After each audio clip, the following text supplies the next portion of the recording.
네, 안녕하십니까. 화장품 과학과 여러분, 반갑습니다. 진로 취업 교과목 이력서 및 자기소개서 작성법 3에 대해서 강의를 시작하도록 하겠습니다.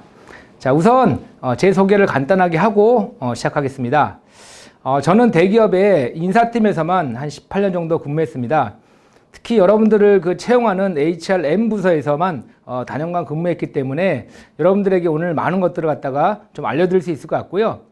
또 저는 3년 전부터 공기업의 자기소개서 심사위원 또 실제 면접관으로 참여하고 있고요. 작년부터는 제가 공정채용 심사위원이라고 해가지고 실제 공기업을 방문해가지고 채용의 전 프로세스를 보고서 앞으로 어떤 것을 좀 더 보완했으면 좋겠다 하는 공고도 해드리는 이런 활동을 하고 있거든요. 자, 이런 지금까지 저희 경험을 가지고 여러분들의 어떤 자기소개서 작성의 경쟁력을 더 높여줄 수 있는 시간을 1부와 2부로 나누어서 한번 지금부터 시작해 보도록 하겠습니다. 자, 우선 강의 시작하기 전에 퀴즈를 하나 내겠습니다. 여러분들 혹시 중동 지역 아랍권이라고 알고 계십니까? 네, 사막이 있는 지역, 특히 사우디아라비아, 쿠웨이트 이런 나라들이 있는 그 지역을 갖다가 중동 지역 또는 아랍권 이렇게 얘기를 하죠. 우리나라 음료회사가 한 10여 년 전에 아랍권에 진출해가지고 음료수를 팔아보겠다라는 컨셉으로 만들었던 광고 시안이 앞에 보이는 그림입니다. 사막이 있는 지역이니까 자, 사막에 누워있던 사람도 우리가 만든 시원한 음료수 마시면 활기차게 뛰어다닌다라는 컨셉으로 만들었습니다. 그래서 잡지에다가도 싣고 버스에다가도 묻히고 해서 대대적으로 광고를 했거든요. 안 팔렸습니다. 망하기 일부 지점까지 갔습니다. 왜 그랬을까요? 혹시 아시는 분 계신가요? 어떤 학생들은 저한테 손가락이 이상해요. 이런 사람도 있어요. 이게 먹는데 손가락이 무슨 상관이죠? 머리카락이 왜 삐져나왔죠? 아주 세심하게 잘 보십니다. 또 어떤 분들은 혹시 이거 석유 아닙니까? 시커먼데요. 맛이 없을 것 같아요. 이렇게 말씀하시는 분도 계시고요. 자, 제가 정답 말씀드리면 아랍권에서는요. 글자를 쓰거나 그림을 읽을 때 왼쪽에서 오른쪽이 아니라 오른쪽에서 왼쪽으로 쓰거나 읽거든요. 자, 그럼 한번 해석해 볼까요? 사막에서 뛰어다니는 사람도 마시면 뻗어버린다, 죽어버린다. 완전히 반대가 되죠? 지금부터 여러분들은 철저하게 기업의 입장에서 채용 담당자 입장에서 취업을 준비하시면 좋을 것 같다는 생각이 들고요. 특히 자기소개서 여러분들 기업에서 어떻게 평가되고 어떤 방식으로 채점이 되는지 그런 것들을 알면 여러분들한테 많은 도움이 되겠죠? 이제부터 그런 것들을 제가 좀 더 구체적으로 알려드릴 수 있도록 하겠습니다. 자, 목차는요. 우선 자기소개서 작성에 필요한 3C를 좀 먼저 말씀드릴 거고요. 그 다음에 실제 기업에서 자기소개서 어떻게 평가되는지 평가 방법을 좀 말씀드리도록 하겠습니다. 그리고 세 번째는 자기소개서를 요리하라 라는 주제로 말씀을 드릴 텐데요. 제가 자기소개서를 통과하는 확률을 되게 높이는 걸로 지금 인정을 받고 있는데 그 방법 중에 하나가 자기소개서는 요리 레시피다라는 이런 결론을 내리고 자기소개서를 요리할 수 있도록 만들거든요. 그 비법을 여러분들한테 한번 전수해 드리도록 할 테니까 잘 들어보시고 나중에 활용하시면 좋을 것 같고요.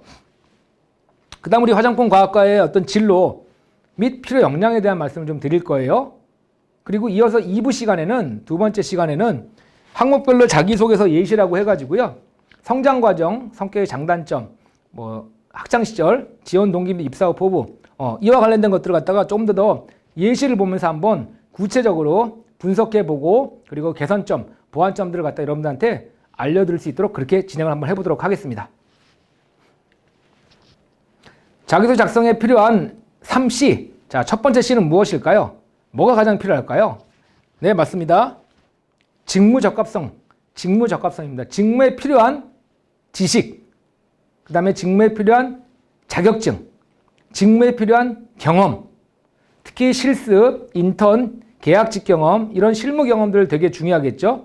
지식에는 여러분들 전공 과목뿐만 아니라 또 전공에서 들었던 주요 과목들, 또 외부에서 들었던 주요 교육사항까지 다 포함되는 거거든요. 이렇게 직무와 관련된 이런 적합한 이런 지식과 경험들을 갖다가 자기소개서에 어필하게 된다면 좋은 점수를 받을 수밖에 없겠죠. 그래서 첫 번째 C는 직무 적합성 이걸 잘 염두에 두시고요. 실제로 이걸 가지고 자기소개서를 평가하기 때문에 먼저 제일 염두에 두실 거 직무 적합성이라고 한번 보시면 좋을 것 같고요. 두 번째는요. 조직 적합성입니다. 아무리 직무 관련된 여러 가지 지식, 경험, 자격증들을 갖고 있다고 하더라도 조직에 어울리지 않는다면 여러분들 면접까지 가실 수 없거든요. 자, 그렇게 하려면 어떻게 해야 되냐면 소통하고 협력하는 사람이다라는 걸 보여주셔야 돼요. 동아리 활동을 할 수도 있고요. 아니면 다른 조직이나 단체에서 했던 이런 내용 가지고 여러분은 소통 능력이 있고 협력하는 사람이다라는 걸 보여주시는 게 되게 좋을 것 같고요. 그 다음에 내가 지원한 회사에 대한 관심과 애정 이런 것들을 지원 동기를 통해 가지고 나타내게 한다면 여러분들 면접까지 갈 가능성이 크겠죠. 두 번째는 조직 적합성입니다. 세 번째는요. 올바른 인성입니다. 아무리 일을 잘하고 또 조직에 잘 어울린다고 하더라도 올바른 가치관, 인성 또는 직업관을 갖고 있지 않다면 여러분들 오래 근무할 수 없을 거라고 판단을 해요. 그래서 여러분들의 올바른 가치관, 인성을 갖다가 꼭 나타내 주셨으면 좋겠습니다. 자, 그런 것들은 직무와 연관성이 없는 경험이라도 괜찮으세요. 아르바이트나 이런 경험을 가지고 여러분들 어필해도 괜찮으니까 주인의식 같은 거, 열정, 또 어떤 정직함 이런 것들을 잘 나타낼 수 있도록 여러분들이 주의를 기울여 주시면 좋을 것 같습니다. 3C 여러분들 꼭 머리에 새겨 두시고요. 자기소개 쓸 때 잘 반영해 주셨으면 좋겠습니다. 자, 그러면 이제부터 자기소개서가 어떻게 평가되는지 한번 말씀드리려고 하는데요. 여러분들 채용에 있어가지고 첫 번째 단계가 뭐죠? 네, 서류 전형 단계죠. 서류 전형 단계. 그때 여러분들이 제출하는 건 무엇을 제출합니까? 기업에. 네, 이력서랑 자기소개서를 제출하게 되는 거죠. 이 두 가지를 제출하게 되면 기업에서는 이걸 검토한 다음에 다음 전형이라고 하면 필기가 될 수도 있고요. 아니면 면접으로 바로 갈 수도 있고요. 다음 전형으로 통보를 받고 그 다음 전형에 여러분들이 참여를 하게 되는 거죠. 자, 그럼 1차 서류 전형에서 어떻게 평가되는지 간단하게 좀 말씀을 드릴게요. 우선 이력서에 내가 입력한 사항들이 있다라고 한다면 그것은 다 점수화된다고 보셔야 돼요. 그냥 정성적으로 이거 가지고 있네 이런 게 아니라 그걸 다 점수화시킵니다. 계량화시켜요. 그래서 내가 입력하는 사항들이 좀 부족하거나 점수가 좀 낮거나 아니면 없을 때는 여러분들이 그거를 채울 수 있는 게 되게 중요하거든요. 왜냐하면 그래야지만 다음 전형으로 넘어갈 수 있는 점수를 획득할 수 있거든요. 그 다음에 거기에 플러스 자기소개서 점수를 같이 합쳐가지고 총점을 매기게 되는 거거든요. 그 총점을 서열을 쭉 매겨가지고 각 전형별로 배수라는 게 있습니다.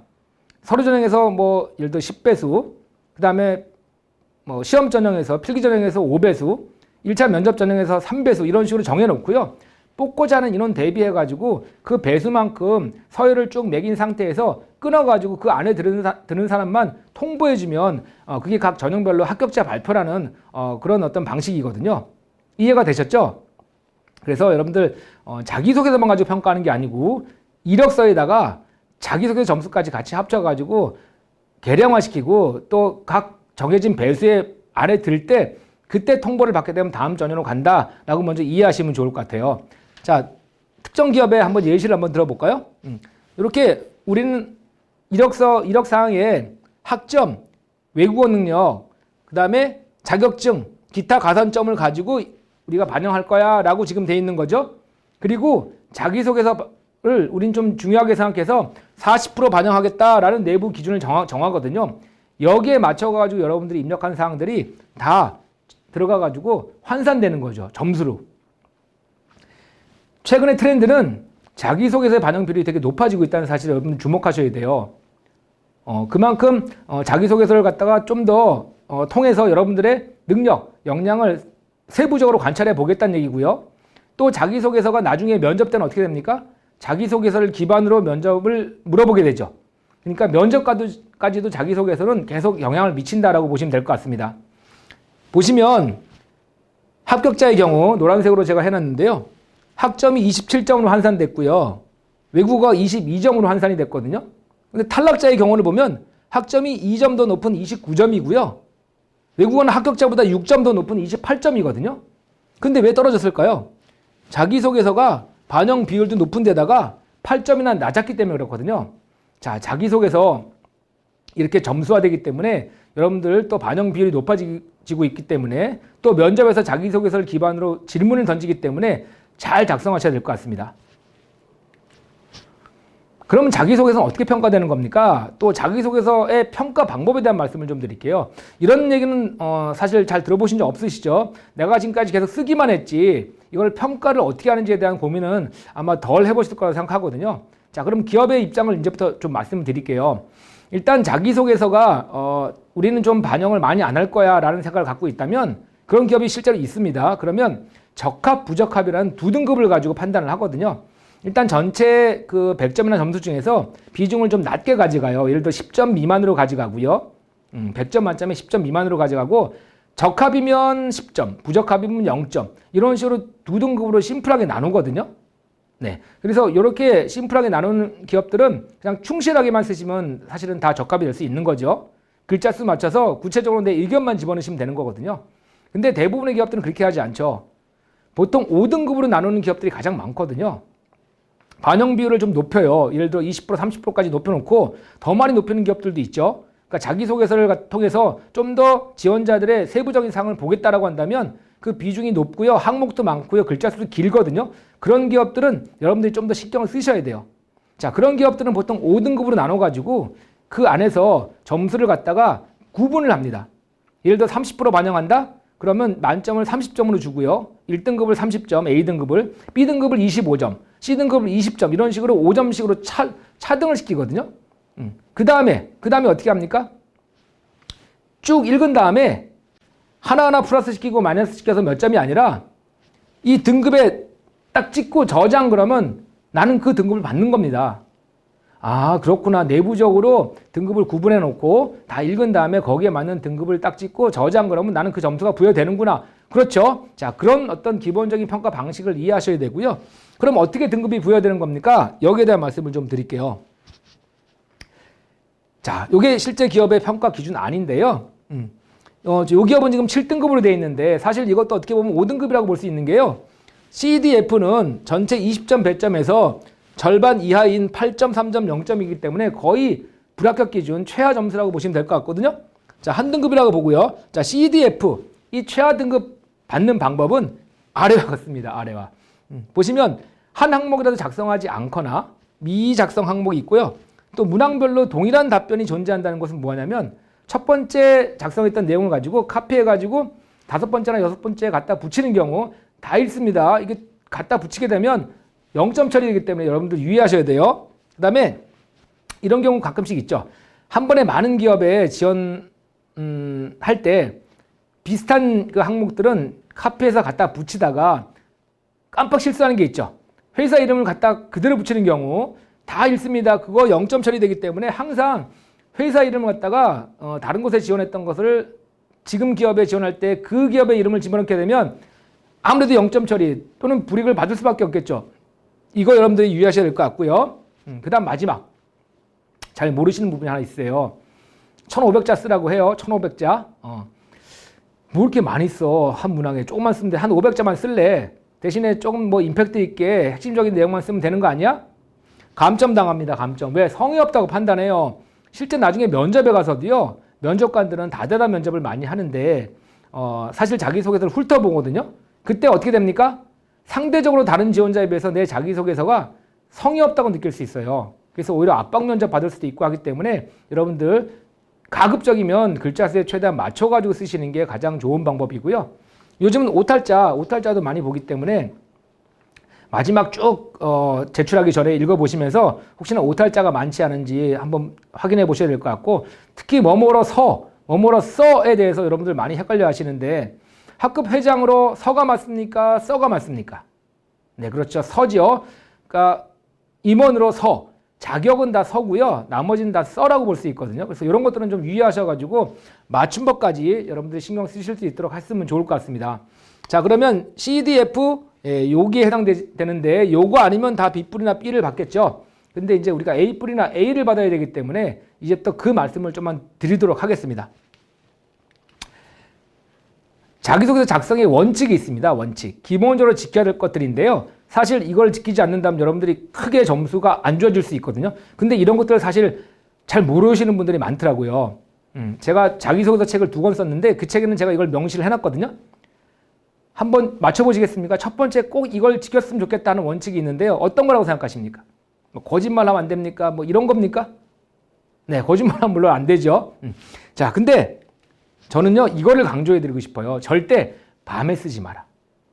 오늘 이제 강의를 들으시고 저녁에 한번 써봐야지라고 한 다음에 새벽 1시, 2시에 책상에 앉으셨거든요. 스탠드 하나 켜놓고요. 주변이 아주 어둠이 깔려 있습니다. 조용해요. 그리고 바깥 창밖을 보니까 비가 옵니다. 가을비가 추적추적 내려요. 앞에 보니까 성장 과정쓰래요. 근데 작은 시골 마을에서 태어나서 지금까지 너무나 힘들게 여기까지 왔거든요. 그런 힘들었던 점들이 주마등처럼 스쳐 지나가면서 눈가가 촉촉해지는 거죠. 눈물 한 방울이 뚝 떨어지면서 어렸을 적부터 혼자 있기를 좋아했던 아이였습니다. 작은 시골 마을에서 태어난 저는 비바람이 몰아치는 어느 날 밤 이러면서 이제 뭘 쓰기 시작합니까? 소설을 쓰기 시작하죠. 자소설. 자소서가 아니라 자소설을 쓰기 시작하죠.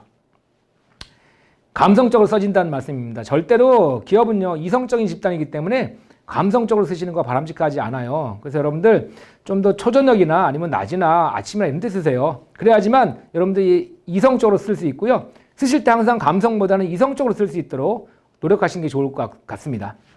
두 번째, 세 번째는요. 기분 좋을 때 긍정적인 생각을 가지고 써라. 강조해드리고 싶은 건데요. 기분 나쁠 때 쓰시면 나도 모르게 부정적인 단어들이 많이 들어가요. 짜증 났었지만, 뭐뭐는 아닐지라도, 비록 뭐뭐 할 수 없었지만, 소심하고, 그리고 공허함, 반성, 나태해진, 뭐 이런 단어들 막 쓰시게 되고, AI로 요즘 자기소개서 심사도 많이 하거든요. AI로 할 때 사실은 뭐 글자 수를 갖다가 AI가 잡아낼 수도 있고 특정 단어를 갖다 반복적으로 했을 때 잡아낼 수도 있겠지만 단어 풀을 가지고 매칭시키기도 하거든요. 갖고 있는 단어 풀하고 여러분들의 자기소개서를 매칭시켰을 때 부정적인 단어가 아무래도 많게 되면 점수가 나쁠 수밖에 없죠. 그래서 여러분들 실제로 읽을 때도 긍정적인 단어가 많이 있으면 좋은 선입견을 가지고 읽어 내려갈 수밖에 없거든요. 예를 들어 목표의식을 가지고 열정을 가지고 적극적인 주도적인 성실한 책임감 이런 얼마나 좋은 단어들이 많습니까? 이런 단어를 잘 활용하시면 자기소개서가 훨씬 더 좋아질 수 있거든요. 그래서 이 두 가지 원칙 잘 지키셨으면 좋을 것 같습니다. 자, 이제 요리 얘기를 좀 해드리려고 해요. 이게 무슨 얘기냐면 자기소개서는 요리 레시피다라는 결론을 제가 좀 내렸어요. 그동안 쭉 많은 학생들을 지도해 오면서 느낀 점을 제가 책으로도 썼고요. 결국은 여러분이 쓴 자기소개서는 요리 레시피고요. 기업에 있는 전문 셰프들이 그 레시피를 보고 한번 면접에서 검증해 봐야 되겠다라는 마음이 생기면 여러분들 면접에 부르겠죠. 쉽게 얘기하면 그렇습니다. 그럼 이제부터 저랑 같이 좋은 요리 레시피를 만들기 위해서 어떤 방법이 있는지 한번 고민해 보도록 하겠습니다. 첫 번째 한번 제가 질문을 드릴게요. 여러분들 해물탕 좋아하시나요 혹시? 해물탕을 맛있게 끓이는 비법 어떤 게 있을까요? 뭐 라면 스프를 넣어야 된다 이런 거 아닙니다. 이런 거 얘기하시면 안 되고요. 자, 어떤 게 있을까요? 네, 맞습니다. 그렇죠? 아니 신선한 재료, 갓 잡은 재료 넣으면 되지 않겠습니까? 아니 어떻게 맛이 없을 수가 있겠습니까? 신선한 재료를 넣게 되면 당연히 맛있을 수밖에 없죠. 갓 잡은 걸로 다양한 해물을 넣으니까 이 자체가 맛이 우러나오게 되거든요. 첫 번째 방법은 신선한 재료를 사용하라는 겁니다. 신선한 재료 3C에서 제가 직무적합성 말씀드렸죠. 여러분들의 전공도 신선한 재료가 될 수 있고요. 전공이 들었던 주요 과목들, 직무와 관련된 주요 과목들도 신선한 재료가 될 수 있고요. 그 다음에 직무와 관련된 어떤 실습, 인턴, 계약직 이런 관련된 경험들도 직무와 관련된 경험이고요. 직무와 관련된 자격증, 또 직무와 관련된 동아리, 심지어 직무와 관련된 아르바이트까지 다 여러분들의 신선한 재료가 될 수 있거든요. 그런 재료를 충분히 활용하시자고요. 직무 적합성을 보기 때문에 요리를 치면 신선한 재료를 사용하게 되면 맛이 좋을 수밖에 없기 때문에 네, 첫 번째는 신선한 재료를 활용하자고요. 다음 뭐냐면 저는 다 알겠는데 재료가 좀 부족합니다. 그럴 때는 자기소개 쓰실 때요. 그래도 재료가 없지 않기 때문에 내가 갖고 있는 신선한 재료 중에 몇 가지를 앞쪽으로 쓰시자고요. 앞쪽으로. 자기소개서 앞부분에 쓰게 되면 어떻습니까? 읽는 사람 입장에서는 직무 적합성이 있다는 것을 먼저 인식하고 그 다음에 읽어 내려가기 때문에 중반부부터 후반부까지 직무와 관련된 재료가 다소 부족하다 할지라도 앞에 느꼈던 좋은 감정이 그대로 이어질 가능성이 크기 때문에 점수가 그렇게 깎이진 않을 거거든요. 하지만 맨 처음부터 중간까지가 다 정말 연관성이 없는 재료라면 뭐지 이러면서 뭐야 뒤에 하나밖에 없잖아 이러면서 인식이 안 좋아질 수 있어요. 전략적으로 직무와 관련된 신선한 재료들을 부족할 때는 있는 재료를 앞쪽으로 배치하자. 이게 제가 말씀드릴 두 번째 방법이고요. 직무 관련된 재료가 거의 없습니다라고 할 때는 사실 직무 관련된 재료를 좀 더 갖추시면서 취업 준비를 하시는 것도 좋은 방법이세요. 면접에 올라가시게 되더라도요. 재료를 가지고 승부를 거는 사람들하고 사실 우리가 같이 경쟁을 했을 때는 좀 뒤처질 수 있거든요. 그래서 조금 부족한 재료들을 갖다가 뭐 직무 관련된 교육을 인터넷 강의를 통해서 듣는다든지 이런 걸 통해 가지고 한번 조금씩 보완해 나가면서 여러분들이 재료를 구하면서 취업 준비를 하신다면 좀 많이 부족한 점이 보완될 것 같으니까 이런 점도 유의하셨으면 좋겠습니다. 네, 됐죠? 신선한 재료를 활용해라.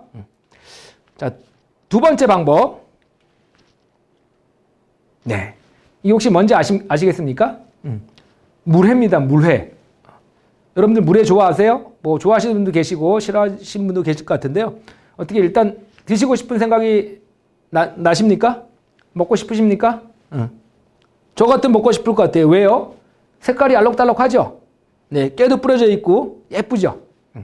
자, 만약에 이게 다 이렇게 섞여져 있고요. 숟가락 하나 푹 꽂혀 있고요. 또 옆에 그릇에 막 고춧가루가 묻어져 있고 자, 이런 경우라면 먹고 싶을까요? 그렇지 않을 것 같아요. 맞죠? 왜 그런 걸까요? 네, 맞습니다. 바로 데코레이션 때문에 그래요. 장식을 예쁘게 해야 되잖아요. 네, 모양이 좋으면 당연히 손이 가겠죠? 그러면 우리의 자기소개에서 어떻게 하면 이 데코레이션 효과를 가질 수 있게 할 수 있을까요? 첫 번째 방법은요. 일단 줄을 띄우시자고요. 줄. 무슨 얘기냐면 500자 제한이에요. 그러면 한 줄 또는 두 줄을 띄우시자고요. 이게 5줄, 6줄 쭉 붙어져 있거든요. 이게 한눈에 잘 안 들어와요. 자, 1000자, 1500자 있을 때도 줄을 2줄, 3줄 더 띄우시자고요. 그러면 줄만 띄우는 것 같고도 잘 보이거든요. 두 번째 방법은요. 숫자와 부호를 활용하시자고요. 내가 가지고 있는 직무 역량 1점 책임감 설명해 주고요. 한 줄 띄우고 2점 뭐 실무 경험 또 설명해 주고 또 한 줄 띄우고 숫자로 활용해도 되게 잘 보일 거거든요. 부호를 활용할 수도 있고요. 입사 후 계획 같은 경우에 첫째 콤마 설명해 주고 둘째 콤마 설명해 주고 중간에 띄워 주시고 잘 보일 거란 말입니다. 자, 이런 것들을 활용하시게 되면 여러분들 가독성 되게 높아져 가지고요. 자기소개서를 심사하는 심사위원회 입장 또 면접관들도 잘 보이기 때문에 나중에 여러분들 질문 받을 가능성이 되게 커집니다.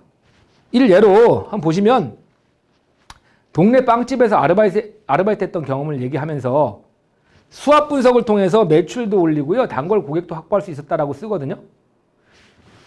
S, 그 빵집의 강점, W, 약점, O, 기회, T, 위기를 갖다가 이렇게 부호와 영문 이니셜을 활용해가지고 정리하고요. 그 다음에 강점과 기회를 살리고 약점과 위기를 보완해서 매출을 올리고 단골 고객도 확보할 수 있었다라고 얘기하거든요. 눈에 잘 들어옵니까? 잘 들어오죠.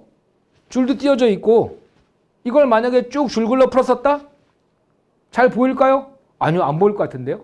이거 찾기 어려울 것 같습니다. 맞죠? 네, 동의하시죠? 면접관들도요, 실제 면접에서 이걸 가지고 질문을 많이 던졌거든요. 자, 요렇게 여러분들이 줄 띄우고 숫자 부호 활용해가지고 영문 이니셜 활용해가지고 한번 가독성을 높이시면 되게 좋은 효과가 있으니까 적극적으로 활용해 보시기 바라겠습니다. 자, 마지막은요. 자, 이제 해물탕 드셔보셨고 물회도 드셔보셨어요. 자, 이 요리 저 요리 다 먹어봐도 이 밥 저 밥 다 먹어봐도 제일 맛있는 밥은 누가 해주는 무슨 밥? 네, 맞습니다. 엄마가 해주는 집밥. 왜요? 네, 어렸을 적부터 쭉 먹어와서요. 뭐 익숙해서요. 이런 게 아니고요. 물론 그렇긴 하지만 엄마의 뭐가 들었습니까? 정성, 그렇죠. 진정성, 진솔함 이런 게 되게 중요하거든요. 재료가 좀 부족할수록 이런 정성을 더 느끼게 해주시면 되게 좋을 것 같아요. 사실은 뭐 재료만 줬다고 합격하는 건 아니지 않습니까? 확률은 물론 높지만 부족할수록 이런 정성을 더 느낄 수 있도록 해주시자고요. 자, 이거는 제가 2부 시간에 여러분들한테 그 실제 예시를 들어가면서 어떤 문장들이 정성을 느끼게 하는지 좀 더 구체적으로 말씀드릴 테니까 그걸 보시고 여러분들 이해하시면 더 좋을 것 같아요. 자, 이제 요리 비법 말씀드렸습니다. 신선한 재료 활용하시고요. 데코레이션도 좀 해주시고요. 문장 또 단어 하나하나마다 정성스럽게 한번 써보시자고요. 그러면 아마 좋은 결과 있을 거라고 제가 확신합니다. 자, 이번 시간 마지막은요. 우리 화장품 과학과의 진로 및 필요 역량에 대한 말씀을 좀 드리려고 해요. 자, 우리가 갈 수 있는 어떤 취업 분야, 여러분들의 선배들이 갔던 이런 분야는 연구소 쪽이 있고요. 그렇죠? 그다음에 화장품 제조나 화장품 품질 관리 쪽이 있고요. 네, 특히 QC나 QA 이렇게 나눠질 수도 있고요. 다 같이 할 수도 있고요. 그다음에 생산 관리 쪽, 뭐 또 특히 뭐 HR도 있고 해외영업도 있고 각 분야 많죠. 그래서 여러분들이 갈 수 있는 이런 분야가 상당히 넓다. 또 내가 수행할 수 있는 직무도 많다. 그래서 한번 고민해 보시고요. 어떤 직무로 갈지 어느 분야로 갈지 여러분들이 한번 고민해 보신 다음에 좀 더 그 직무를 한정해서 특정해서 한번 도전해 보는 것도 좋을 것 같습니다. 자, 일단 화장품 제조와 관련된 요 내용을 갖다가 제가 적어놨는데요. 국가직무능력표준이라고 NCS 사이트가 있습니다. 그 사이트에 들어가셔가지고 직무를 갖다가 검색을 하시게 되면 그 직무가 무엇인지에 대한 정의가 되어 있고요. 그 직무에 필요한 지식, 기술, 태도가 다 매뉴얼화되어 있거든요. 한번 시간 나실 때 거기에 들어가셔가지고 그 직무를 이해하시고요. 필요한 역량, 필요한 지식, 기술, 태도가 무엇인지를 갖다가 한번 고민해 보시면 더 좋을 것 같다는 생각이 듭니다. 자, 실제로 품질 관리 직무를 한다면 꼼꼼함 이런 게 되게 중요하겠죠? 그리고 문서 작성 능력 같은 것도 되게 필요할 것 같아요. 왜냐하면 QA 같은 경우 인증을 받아야 되기 때문에 맞죠? 그런 능력이 필요할 것 같고요. 생산 관리 같은 경우에는 여러분들 포엠을 이해하셔야 돼요. 포엠이라고 혹시 들어보셨나요? 네 가지 M인데요. 사람을 관리하고 맨, 머티리얼, 머신, 메서드 그래가지고 네 가지를 관리하는 이런 되게 중요한 역할을 하거든요. 거기에 각각 필요한 커뮤니케이션 능력이라든지 뭐 기술력이라든지 이런 역량이 필요하잖아요. 그래서 이런 직무를 잘 이해하시고 직무에 많은 역량을 어필하시는 것도 되게 좋은 방법이라고 생각합니다. 자, 그래서 이번 시간 제가 여러분들 그 이력서랑 자기소개서 철저하게 기업의 입장에서 어떻게 평가되는지 그리고 자기소개서를 레시피라고 요리 레시피라고 제가 정의를 하고 어떻게 하면 요리를 잘할 수 있는지 이런 방법에 대한 설명을 드렸습니다. 자, 요거를 다시 한번 잘 기억해 두셨다가 나중에 유용하게 활용하시면 좋은 점수를 받을 수 있을 거니까 꼭 활용을 해보셨으면 좋겠습니다. 자, 이번 시간 너무 많이 수고하셨고요. 그러면 2부 시간에는 각 항목별로 성장 과정, 그 다음에 성격의 장단점, 학창시절, 그 다음에 지원 동기 및 입사 후 포부를 가지고 예시를 들면서 여러분의 자기소개서의 경쟁력을 더욱 높여드릴 수 있도록 그렇게 진행하도록 하겠습니다. 자, 수고 많이 하셨습니다.